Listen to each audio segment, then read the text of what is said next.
नमस्कार मित्रांनो, सुस्वागतम. घरोघरी मातीच्या चुली या मालिकेच्या आजच्या भागामध्ये अगदी मनपूर्वक मी तुमचं स्वागत करते. आजच्या भागामध्ये आता ऐश्वर्याचा गृहप्रवेश होत असतो. जानकी आता धाकट्या जाऊबाई म्हणून ऐश्वर्याला अगदी गृहप्रवेश करायला सांगते आणि त्याच वेळेस आता इकडे आतमध्ये अवंतिकाला चक्कर यायला सुरुवात होते. अवंतिकाला जरा जास्त चक्कर येत असते. त्यावेळेस ऐश्वर्या मात्र आता ते माप ओलांडायला जाते आणि त्याच वेळेस मात्र आता तिचा तोल जातो आणि ती पडणार. तोच लगेच सारंग तिला धरतो, परंतु तिच्या पायाच्या धक्क्याने मात्र ते माप आहे तर ते उलटं असं ओलांडलं जातं. त्यामुळे आता एक खूप मोठा धक्का मात्र ह्या रणदिव्यांच्या घरामध्ये सगळ्यांना बसलेला असतो आणि एक अनर्थ खूप मोठा घडलेला असतो. कारण आता माप हे अगदी म्हणजे सारखं पडण्याऐवजी आता ते अगदी उलटं पडलेलं आहे आणि इकडे अवंतिका चक्कर येऊन खाली पडलेली आहे. हे सगळा जो काही योगायोग आहे तो एकाच वेळी घडलेला आहे. सगळं काही अनर्थ आता एकाच वेळी घडल्यामुळे आता एक खूप मोठा अपशकुन घडलेला आहे असं आता म्हणण्यात येते. त्याच वेळेस आता जोरात जानकी ओरडते की ऐश्वर्या. तेव्हा आता सगळेजण धक्क्याने पाहत असतात की नक्की काय झालेलं आहे ते. आणि जानकीच्या हातामध्ये जे काही औक्षणाचं ताट असतं तर त्यातील दिवा सुद्धा आता विझत असतो आणि त्याच वेळेस आता सगळ्यांचा जीव अगदी टांगणीला लागलेला आहे की नक्की काय होणार आहे, काय इतका मोठा अपशकुन घडलेला आहे आणि नक्की हे कसले संकेत आहे. कुणाला काही कळत नसतं. सगळेजण धक्क्याने पाहत असतात. सगळ्यांचा जीव मात्र अगदी थरथर कापत असतो आणि तेवढ्यात आता खाली जो काही धपकन अवंतिकाचा पडण्याचा आवाज आलेला आहे तर सगळेजण वर पाहत असतात. तेव्हा जानकी विचारते की काय झालं, कसला आवाज आला, काय पडलं बरं. आणि त्याच वेळेस सौमित्र म्हणतो की अवंतिका. तेव्हा आता सौमित्र धावतच आत जातो तर ऋषिकेश म्हणतो की जानकी तू इथेच थांब, यांच्यासोबत इथे मी बघतो की काय झालेलं आहे ते. म्हणून सगळेजण आतमध्ये धावतात. आता नाना, गुलाबदादा आणि सौमित्र हे सगळेजण आतमध्ये येतात तर काय अवंतिका खाली पडलेली असते. सगळ्यांच्या हे बघून पायाखालची जमीन सरकते. सगळेजण अवंतिका अवंतिका ओरडत असतात. सौमित्र अवंतिकाला उचलतो. गुलाबदादा खुर्ची वगैरे जी पडलेली आहे ती बाजूला ठेवतात आणि आता सौमित्र म्हणतो की अवंतिका अवंतिका त्याच्या चेहऱ्यावर हात फिरवतो. सगळ्यांना एक प्रकारचा एक जबर शॉक बसलेला आहे की अवंतिकाला नक्की काय झालं असेल, अवंतिका का अशी खाली पडली असेल. सौमित्राचा जीव अगदी घाबरून जातो आणि घाईने मात्र आता सौमित्र म्हणतो की अवंतिका डोळे उघड, अगं अवंतिका डोळे उघड.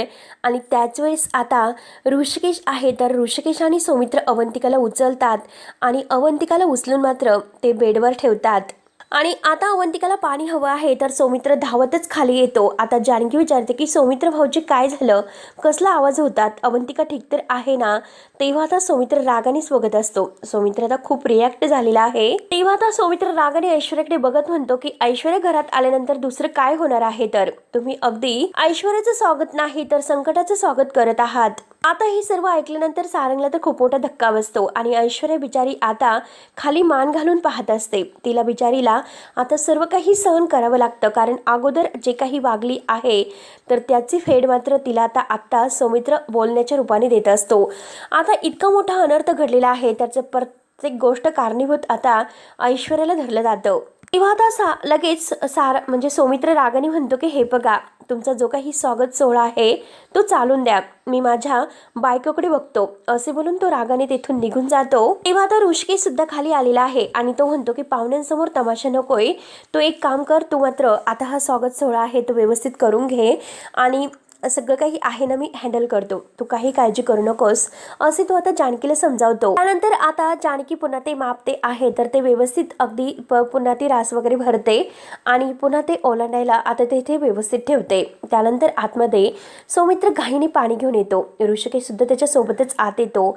नाना आणि सुमित्रा आता तेथेच आहेत. आता अवंतिकाला बेडवर झोपलेला आहे आणि तिच्या चेहऱ्यावर मात्र सौमित्र पाणी शिंपडतो. त्याच वेळेस तिला कुठे जाग येते. तेव्हा आता अवंतिका जेव्हा डोळे उघडते तर सौमित्र विचारतो की अवंतिका तू ठीक तर आहेस ना, काय झालं होतं तुला, का चक्कर आली होती, तू खाली का पडली होतीस. तेव्हा आता अवंतिका म्हणते की अरे तुम्हाला इथून सोडून गेल्यानंतर मला झोप लागली होती आणि जाग आली होती, तेव्हा तुमचा आवाज येत होता म्हणून मी खाली येण्यासाठी उठले होते आणि त्याच वेळेस मला चक्कर आली आणि पुन्हा मी खाली पडले. त्यावरती सुमित्रा म्हणते की अवंतिका तुला आता कसं वाटतं बरं, बरं वाटतं का. तेव्हा आता अवंतिका म्हणते की हो आई, मी बरी आहे, आता मला बरं वाटतं. हे बघा तुम्ही उगाच टेन्शन घेऊ नका, तुम्ही सगळेजण रिलॅक्स व्हा बरं. तेव्हा सौमित्र म्हणतो की काय रिलॅक्स व्हायचं, अगं हे बघ तू ठीक तर आहे ना आणि तू इतकी बेशुद्ध होऊन खाली पडली तरी सुद्धा आम्ही रिलॅक्स राहायचं. तर आता अवंतिका म्हणते की अरे सोमी हे बघ, नको इतकी काळजी करूस, आम्ही ठीक आहोत. तेव्हा ऋषिकेश म्हणतो की हे बघ सौमित्र, हे सगळं काही राहून दे, मी गाडी काढतो, ठीक आहे, आपण तिला म्हणजे हॉस्पिटलला घेऊन जाऊ. त्यावरती अवंतिका म्हणते की हे बघा मी ठीक आहे, मला काही होत नाही, उलट मला गिल्टी फील वाटतं, कारण मी इथे वरती बसलेले आहे आणि ऐश्वर्या ती दारात थांबलेली आहे, तिच्या घरचे आलेले आहेत. सारंग भाऊजी सुद्धा तुमची वाट बघत असतील, तुम्ही प्लीज खाली जा. तेव्हा मात्र आता जानकी इकडे सगळं काही ते भरून वगैरे घेते आणि ओवीला म्हणते की एवढं आतमध्ये ठेवू नये. ओवी म्हणते की हो. त्यानंतर आता जानकी ऐश्वर्याला म्हणते की अगं तू तर दारातच उभी आहे, ये ना आतमध्ये ऐश्वर्या.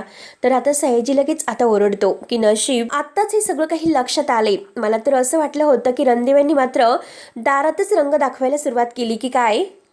तेव्हा आता हे ऐकून जानकीला खूप मोठा धक्का बसतो. जानकी म्हणते की सयाजी काका तुम्ही असं का बोलता तो, अहो ऐश्वर्या रणदेवांची धाकटी सून आहे, तिचा आज गृहप्रवेश आहे आणि तिला आम्ही असं दारामध्ये का उभं करू. आता जे काही झाले तेव्हा आता ऐश्वर्या लगेच म्हणते की हे बघा जानकी, तू त्यांच्याकडे लक्ष देऊ नकोस. तेव्हा आता जानकी त्या मापाकडे पाहत असते. तेव्हा ऐश्वर्या विचारते की जानकी हे बघ, अगं हे जे काही माप उमऱ्याच्या बाहेर असे पडले, त्यामुळे काही अनर्थ घडणार आहे का, काही प्रॉब्लेम होणार आहे का.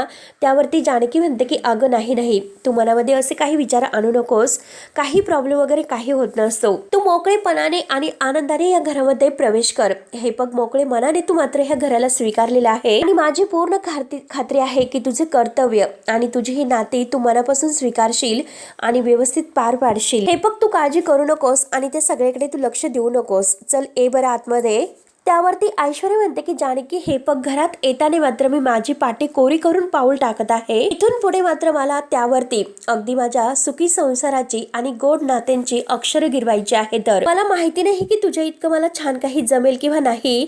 त्यावरती आता सारंग म्हणतो की का जमणार नाही, की जमेल ऐश्वर्या, तुम्हाला सगळं काही आपण दोघं मिळून हे सर्व जमून घेऊयात.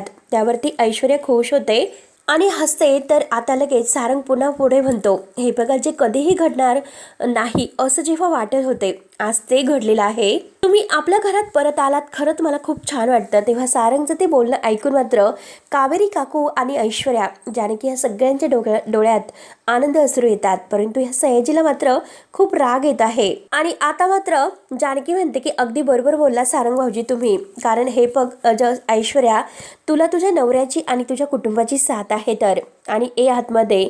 आता ऐश्वर्याला आतमध्ये जेव्हा जानकी बोलवते तेव्हा आता सयाजीराव जोरात ओरडतो की थांबा म्हणून. आणि हे बघा, आम्ही या घरचे व्याही आहोत, त्यामुळे घरच्या व्याह्यांचा मात्र मान सन्मान करण्याची काही पद्धत वगैरे आहे की नाही, आणि ती व्याह्यांची जबाबदारी असते. त्यामुळे आता हे सर्व घरची सूनच करणार आहे का. आम्हाला इथे नाना आणि सुमित्रा वहिनी हवे आहेत, त्या कुठे गेलेल्या आहेत. त्यांना जर आमचं स्वागत करायचं म्हणजे नसेल तर आम्हाला सुद्धा तुमच्या घरामध्ये पाय नाही ठेवायचा. त्यानंतर आतमध्ये अवंतिका मात्र सगळ्यांना आत जायला सांगते ऐश्वर्याचं वेलकम करण्यासाठी. प्लीज तुम्ही सगळ्यांनी तेथे असायला हवं. त्यावरती आता सौमित्रेला खूप राग येतो. सौमित्र म्हणतो की हे बघ, तिचं जाऊन दे, अशा परिस्थितीत सुद्धा मात्र तू तिचाच विचार करत आहे. अगं स्वतःचा विचार कर अवंतिका. हे बघ, आमच्यासाठी तू महत्वाची आहे, तुझी तब्येत महत्वाची आहे, त्या ऐश्वर्याचं वेलकम काय आणि तसंही काही त्याला फरक पडणार नाही, कारण आज ती या घरामध्ये येईल आणि उद्या मात्र आता प्रत्येकाला त्रास देऊन या घरातून पुन्हा निघून जाईल आणि त्यानंतर पुन्हा मात्र ती या घरामध्ये असंच वागेल आणि पुन्हा तुम्ही आता तिच्या तालावरच नाचायला सुरुवात करताल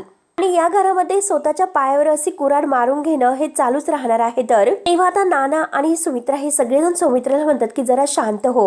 आता सौमित्र खूप भडकलेला आहे. तर अवंतिका म्हणते की हे बघ सौमित्र, तू शांत हो बरं, आपण या विषयावरती शांतपणे बोलूयात. आणि हे बघ, राहिला तो प्रश्न माझ्या तब्येतीचा, तर खरंच मी खूप बरी आहे, लक्षात घे. आणि हे बघा नाना आणि दादा, हे बघा ऐश्वर्या तिकडे दारामध्ये ताटकळत उभी असेल, प्लीज तुम्ही बाहेर जा, तुम्ही अगोदर जा आणि तिला आतमध्ये घरात घेऊन या. त्यावरती सौमित्राला खूप राग येतो. सौमित्र पुन्हा अवंतिकावर ओरडतो, अवंतिका हे बघ सिच्युएशन काय आहे आणि तू काय बोलतेस.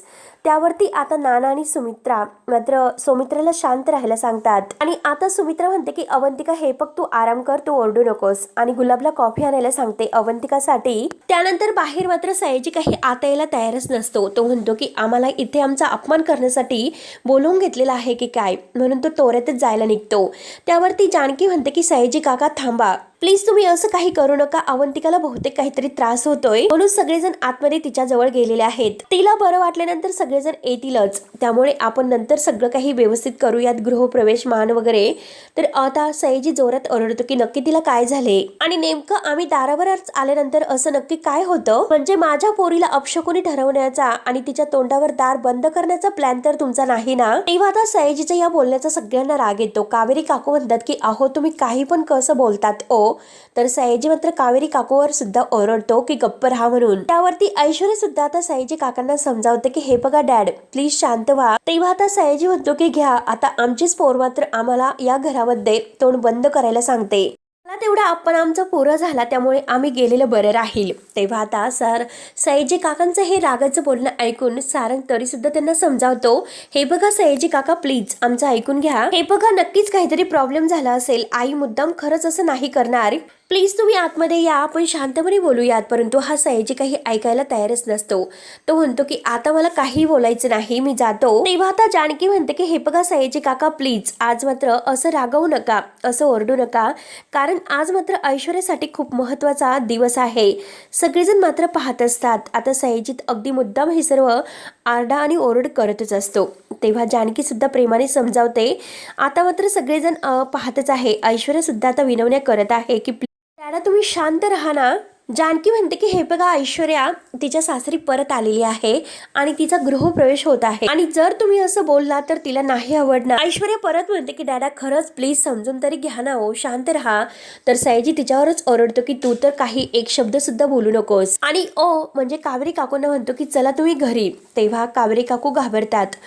आता जानकी म्हणते की प्लीज सयाजी काका थांबा 2 मिनिट. आणि आता मात्र जानकी ही सारंग भाऊजी आणि ऐश्वर्या या दोघांना मात्र सयाजी काका आणि कावेरी काकू यांच्या पाया पडायला सांगते, त्यांचा आशीर्वाद घ्यायला सांगते. तेव्हा ऐश्वर्या आणि सारंग मात्र कावेरी काकूंच्या पाया पडतात आणि त्यांना आशीर्वाद देतात.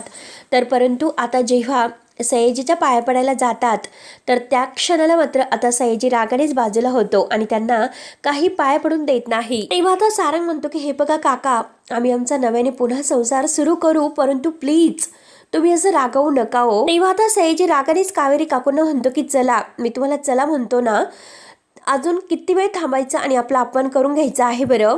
म्हणून तो कावेरी काकूवर खूप जोरात ओरडतो आणि आता तोऱ्यातच तो कावेरी काकूला घेऊन तेथून जायला निघतो. तिच्यावर खूपच ओरडतो की चला म्हटलो. जानकी सारंग हे इतका आग्रह करतात की प्लीज सयाजी काका थांबा, इतक्या विनवण्या करतात, पण तरी सुद्धा हा सयाजी कावेरी काकूंच्या हाताला धरतो आणि त्यांना जबरदस्तीने चला म्हणतो. काही मागे वळून बघण्याची गरज नाही. कावेरी काकू म्हणतात की अहो काय हे असं, थांबा तरी. आता ऐश्वर्या सुद्धा खूप समजावते की डॅडा प्लीज थांबा. शेवटी कावेरी काकूंना मात्र हा सयाजी जबरदस्तीने घेऊन जातो. ऐश्वर्या बिचारी रडत असते. तेव्हा आता जानकी म्हणते की हे बघ ऐश्वर्या, मला कळतं की तुम्हाला दोघांना सुद्धा फार असं वाईट वाटलेलं आहे, पण आता मात्र तुम्ही दोघंही उदास होऊ नका. आणि हे बघ आता मात्र तुझे डॅडा नाराज होऊन गेले आणि ते स्वाभाविकच आहे, कारण त्यांच्या मुलीला जो काही त्रास झालेला आहे तो त्यांना नाही बघवणार. आणि हे बघ अगं ऐश्वर्या तू काळजी करू नको, सगळं काही ठीक होईल. त्यावरती ऐश्वर्या म्हणते की हे बघ जानकी अगं पण कोणी मुद्दाम तर नाही ना केलेलं हे सर्व, डॅडांनी सुद्धा थोडंसं समजून घ्यायला हवं होतं आणि ते मोठे आहेत. तेव्हा जानकी समजावते. जानकी म्हणते की अगं हे बघ त्यांच्या लेकीच्या प्रेमापोटी म्हणजे तुझ्याच प्रेमापोटी ते हे सर्व असं वागले, त्यामुळे हे बघ ऐश्वर्या तू पण त्यांना प्लीज असं समजून घे, असं रागराग करू नकोस आणि असे चिडचिड करू नकोस, आपण नंतर मात्र त्यांची समजूत घालूयात. आणि हे बघ ऐश्वर्या तू समजून घे की आजचा दिवस तुझ्यासाठी खूप खास आहे आणि फक्त तुझ्यासाठी नाही, आम्हा सगळ्यांसाठी हा दिवस फार खास आहे. बघ मनामध्ये काही ठेवू नको आणि गृहप्रवेश कर बरं. जानकी मात्र सारंग भाऊजी आणि ऐश्वर्या यांना घरामध्ये बोलावते. दोघे आता घरात येतात आणि जानकी ऐश्वर्या म्हणते की तू काही टेन्शन वगैरे घेऊ नकोस, काळजी करू नकोस. जेव्हा ते दोघे आत येतात तर सौमित्रा आणि ऋषिकेश मात्र त्यांच्या समोर येतात. तेव्हा आता जानकी विचारते की सौमित्रा भाऊजी काय झालं, अवंतिका कशी आहे, आता काही झालं तर नाही ना. त्यावरती आता सौमित्रा म्हणते की वहिनी काय होणार आहे, कारण हिचं पाऊल घरात पडल्या मात्र अवंतिकाला चक्कर आली. तेव्हा आता सौमित्राच्या ह्या बोलण्याचा मात्र सगळ्यांना धक्काच बसतो. परंतु ऋषिकेशला राग येतो. ऋषिकेश लगेच सौमित्राला उत्तर देतो आणि विचारतो की कसा बोलतोस. त्यावरती आता सौमित्र म्हणतो की अरे कसं बोलतोस म्हणजे दादा जे खरं आहे तेच बोलतो, कारण आता मात्र ज्या लोकांना माझं बोलणं बोचतंय ना तर त्यांना बोचायलाच हवं, असं मात्र तो ऐश्वर्याकडे बघत बोलतो. तेव्हा आता ऋषिकेश रागाने सौमित्राला इनप असे ओरडतो आणि हे बघ तू नीट बोल, विनाकारण घरामध्ये वाद होतील असं काही बोलू नकोस. तेव्हा आता सौमित्र म्हणतो की म्हणजे तुला काय म्हणायचं आहे की माझ्यामुळे या घरामध्ये वाद होतात, मी भांडतोय. "ए दादा." तेव्हा आता लगेच जानकी त्या दोघांना म्हणते की प्लीज सौमित्र भाऊजी तुम्ही शांत व्हा, तुम्ही इतकी चिडचिड का करतात. तेव्हा ऐश्वर्या म्हणते की हे बघ जानकी बोलून दे त्याला, मला काही फरक पडत नाही. तेव्हा सौमित्र लगेच आता ऐश्वर्याकडे रागाने बघतोय आणि ऐश्वर्या मात्र सौमित्राकडे बघ की हे बघ त्याला मात्र त्याच्या मनातील राग व्यक्त करायचा आहे तर. आणि ऐश्वर्या मात्र सौमित्र भाऊजी असं म्हणणार तर सौमित्र रागानेच म्हणतो की मला माझं नाव सुद्धा तुझ्या तोंडातून नकोय. तेव्हा आता सौमित्र रागानेच म्हणतो की हे बघ जानकी वहिनी आणि सारंग, मी जे काही म्हणत होतो ते तुम्हाला पटत नव्हते, पण जेव्हापासून ही घरात आली ना तेव्हापासून काय काय घडत आहे हे सगळं तुमच्या डोळ्यावर समोर आहे तर. ते माप उलट होणं आणि अवंतिकाला चक्कर येणं हे सगळे देवाचे संकेत आहे तर. आणि आता मात्र आता तरी तुम्ही शहाणे व्हा असं जेव्हा म्हटल्यानंतर आता सगळ्यांना सौमित्राच्या बोलण्याचा राग येतो. तेव्हा आता ऐश्वर्या तरी सुद्धा म्हणते की हे बघा सौमित्र भाऊजी, जर माझ्यामुळे काही झालं असेल तर तुम्ही डायरेक्टली मला म्हणा. तेव्हा आता सौमित्राला आणखीनच राग येतो आणि तो ऐश्वर्यावर आणखीनच धावून जातो आणि माझं नाव घेऊ नकोस असे म्हणतो. अगदी तिच्या अंगावर धावून जातो. तेव्हा सारंग पुढे येतो, त्याचा हात धरतो आणि असं का करतोस तू असं विचारतो. तेव्हा जानकी सुद्धा सौमित्रावर ओरडते. जानकी म्हणते की सौमित्र भाऊजी काय करतात हे सर्व, तुम्हाला नक्की काय झालेलं आहे तेच कळत नाही, तुम्ही असं का वागतात बरं. आणि मुळात म्हणजे तुमच्यासारखा मुलगा शिकलेला, अगदी इतका हुशार असलेला कोणता संबंध कशाशी जोडतो हेच मला नाही कळत. हे बघा ऐश्वर्या आपल्या कुटुंबाचा भाग आहे आणि तिच्यामुळे काही झालेलं नाही हे अगोदर लक्षात घ्या. जे काही तुमच्या मनात आहे ना ते सगळं काढून टाका. आणि मुळात म्हणजे अवंतिकाला चक्कर आलेली आहे तर त्याचं कारण वेगळं असू शकतं, तिला ऍसिडिटी वगैरे झालेली असेल किंवा वेगळं सुद्धा काहीतरी होऊ शकतं. आपण डॉक्टरांना विचारून घेऊयात, तिला अगदी डॉक्टरांना दाखवून चेक करून घेऊ. तिला जो काही त्रास झालेला आहे त्याचं कारण ऐश्वर्या आहे असं नाही होत. त्यावरती आता सौमित्र डायरेक्ट म्हणतो की मला हिची निगेटिव्हिटी या घरामध्ये नकोय. तेव्हा आता लगेच जानकी म्हणते की भाऊजी पण तुम्ही हे सर्व का ठरवतात, त्यासाठी आपण कुटुंब कलश कौल घेतलेला आहे. इतक्या दिवसांनी आपलं हे सगळं कुटुंब एकत्र आलेलं आहे आणि आपणच आपल्या नात्यामध्ये अशी निगेटिव्हिटी का निर्माण करायची. तेव्हा आता सौमित्र म्हणतो की ज्या क्षणाला तू या घरात घेऊन आली त्या क्षणी मात्र या घरामध्ये निगेटिव्हिटी आलेली आहे हे लक्षात घे. आणि आता फक्त आणि फक्त ही सुरुवात आहे, पुढे जाऊन मात्र ही बाई काय काय करते हे लक्षात घ्या, तुमच्या समोर येईलच. आणि सौमित्र रागाने आतमध्ये जायला निघतो. तेव्हा आता सगळेजण म्हणतात की सौमित्र सौमित्र. जानकी सुद्धा ओरडते की सौमित्र भाऊजी, परंतु हा सौमित्र ऐकायला तयारच नसतो आणि तोऱ्यातच अगदी ताठात तो आतमध्ये निघून जातो. तेव्हा आता जानकी हे ऐश्वर्याला समजावते की सौमित्र भाऊजी जे काही बोललेले आहे त्याकडे तू दुर्लक्ष कर. हे बघ मागे जे काही झालेलं आहे तर ते म्हणजे स्वीकारण्यासाठी त्यांना थोडासा वेळ तरी लागेलच, पण हे बघ ते नक्की तुझा स्वीकार करतील. तू माझ्यावर खात्री ठेव, माझ्यावर विश्वास ठेव. आणि हे बघ ऐश्वर्या तू इतकं मनाला लागून घेऊ नकोस, नाराज होऊ नकोस, सगळं काही ठीक होईल. त्यावरती ऐश्वर्या जानकीचा हात धरते आणि म्हणते की हे बघ जानकी, मी तुला प्रॉमिस करते मी घरामध्ये सगळ्यांची मनं जिंकून दाखवेल आणि सगळ्या माणसांच्या मनातून मात्र माझा जो भूतकाळ आहे ना तो कायमचा पुसून टाकेल. त्यावरती जानकी सुद्धा म्हणते की हो ऐश्वर्या, मला पूर्ण खात्री आहे तू ते नक्की करशील म्हणून. त्यानंतर सुमित्रा सुद्धा म्हणते की हो यापुढे सुद्धा या घरामध्ये असाच विचार करून राहा, काळजी करू नकोस ऐश्वर्या, आम्ही सगळेजण तुझ्या पाठीशी आहोत. त्यानंतर मात्र ऐश्वर्या आणि सारंग खुश होतात तर जानकी त्यांना म्हणते की दोघे देवघरात जा आणि देवाचं दर्शन घ्या, मी सगळ्यांसाठी चहा टाकते म्हणून जानकी आज जायला निघते. तोच लगेच नाना विचारतात जानकी हे बघ सयाजी म्हणजे आणि सयाजी आणि आता कावेरी काकू वहिनी आल्या होत्या तर त्या कुठे आहेत, कुठे गेले ते. तेव्हा आता जानकीला काहीच उत्तर द्यावं ते काही कळत नसतं. तीच ऐश्वर्या आणि सारंग यांच्याकडे बघत असते आणि नंतर म्हणते की हे बघा नाना, मी तुम्हाला ते सगळं काही नंतर सांगते. आणि त्या दोघांना म्हणते की तुम्ही जा नमस्कार करा देवघरात जाऊन. तेव्हा दोघंही आता देवघरात जातात आणि जानकीचा जीव सुद्धा पूर्णपणे घाबरलासा झालेला आहे. ती सुद्धा विचारात पडते आणि सगळेजण जानकीकडे पाहत असतात. ते दोघं देवघरात दर्शनाला येतात, देवाचं दर्शन वगैरे घेतात. आता नक्की अवंतिकाला काय झालेलं असेल याचा प्रश्न मात्र जानकीला पडतो. आणि शेवटी मित्रांनो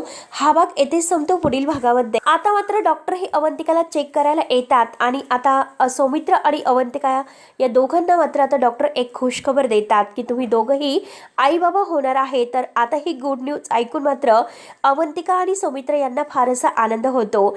जानकी तर आता ज्यूस घेऊन आलेली आहे आणि ती दरवाजातच उभी आहे आणि दरवाजात उभी राहिल्या क्षणी मात्र ती जेव्हा डॉक्टरांचं हे बोलणं ऐकते तर तिला खूप आनंद होतो. तेव्हा मात्र आता जानकी खुश होते. जानकी म्हणते की आता मला हे अगदी सगळ्यांना सांगण्याची गरज आहे, अगदी सगळ्यांना कधी असं सांगू असं झालेलं आहे. ओवी तर इतकी खुश होईल कारण तिला बहीण किंवा भाऊ खेळायला येणार आहे तर. म्हणून जानकी खुश होत अगदी सांगायला जायला निघते. अवंतिकाला सुद्धा फार असा आनंद होतो. तर लगेच सौमित्र म्हणतो की वहिनी कुणाला सांगण्याची काही गरज नाही आणि जर ही गोष्ट तू जर सगळ्यांना सांगितलं तर ती गोष्ट ऐश्वर्यापर्यंत पोहोचेल आणि अवंतिका मात्र आई होणार आहे ती गोष्ट तर त्या ऐश्वर्याला कळायला नकोय. तेव्हा आता अवंतिका ही सौमित्राला समजवण्याचा प्रयत्न करते आणि जानकीला सुद्धा एक खूप मोठा धक्का बसतो. त्यावरती जानकी म्हणते की सौमित्र भाऊजी तुम्ही तोडून का बोलतात. सौमित्र म्हणतो की हे बघ आता मी तोडून बोलतो आणि जर तुझ्याकडून ही गोष्ट ऐश्वर्यापर्यंत पोहोचली तर तुझं आणि जे काही माझं नातं आहे तर ते नातं तोडायला सुद्धा मी मागे पुढे नाही बघणार आणि ही गोष्ट पहिले 3 महिने तरी आता घरातील कुणाला न कळून देण्याची जबाबदारी तुझी असेल अशी अट मात्र आता ह्या सौमित्राने जानकीला घातलेली असते. जानकीला आता हे सर्व ऐकल्यानंतर खूप मोठा धक्का बसतो. जानकीच्या डोळ्यामध्ये पाणी येत असतं. जानकी रडत असते. अवंतिकाला सुद्धा आता सौमित्राचा फार राग येतो. तेव्हा आता मित्रांनो पुढे नक्की काय होईल हे बघायला विसरू नका. तोपर्यंत धन्यवाद.